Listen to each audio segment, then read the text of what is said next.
हे घावन पाहून असं वाटतं का की हे ज्वारीच्या पिठापासून बनवलेत? एका भांड्यामध्ये 1 कप ज्वारीचं पीठ घेतलं, त्यामध्ये 2 चमचे तांदळाचं पीठ घातलं. आता चवीनुसार मीठ घालायचं आणि सर्व एकत्र करून घ्यायचं.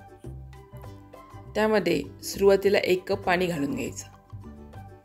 एकदम जास्त पाणी घातलं तर पीठ व्यवस्थित मिक्स करता येत नाही. त्यामुळे सुरुवातीला 1 कप पाणी घालून पीठ मिक्स करून घ्यायचं आणि मग जसं लागेल तसं थोडं थोडं पाणी घालायचं. 1 वाटी पीठ भिजवण्यासाठी जवळजवळ 1.5 वाटी ते 1.25 वाटी पाणी लागतं.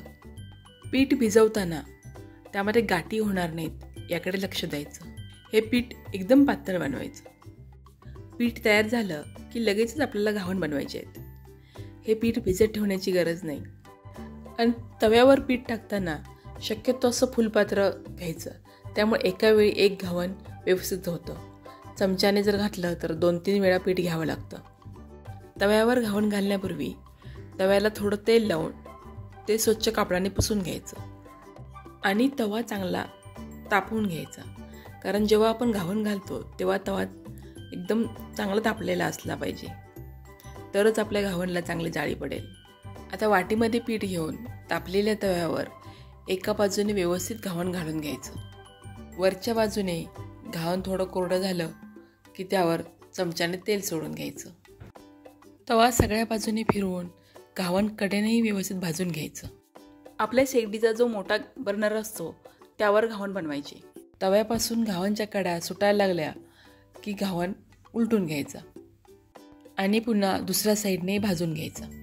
घावन सुरुवातीला भाजण्यासाठी थोडा वेळ लागतो, पण दुसऱ्या बाजूने तो लगेच भाजून होतो.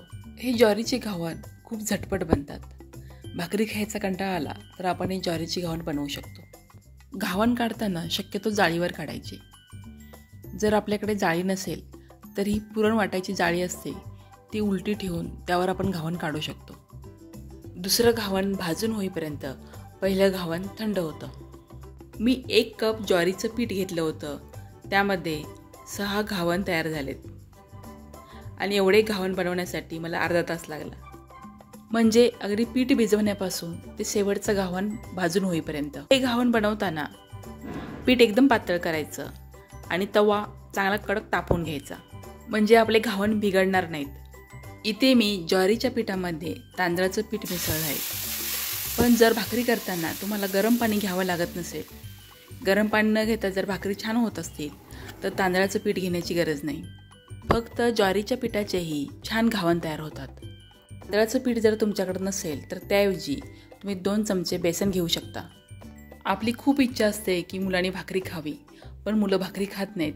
त्याऐवजी आपण त्यांना अशी ज्वारीची घावन बनवून देऊ शकतो. तर कसे वाटले तुम्हाला हे ज्वारीचे घावन? कमेंट करून नक्की सांगा. व्हिडिओला लाईक आणि शेअर करा. धन्यवाद.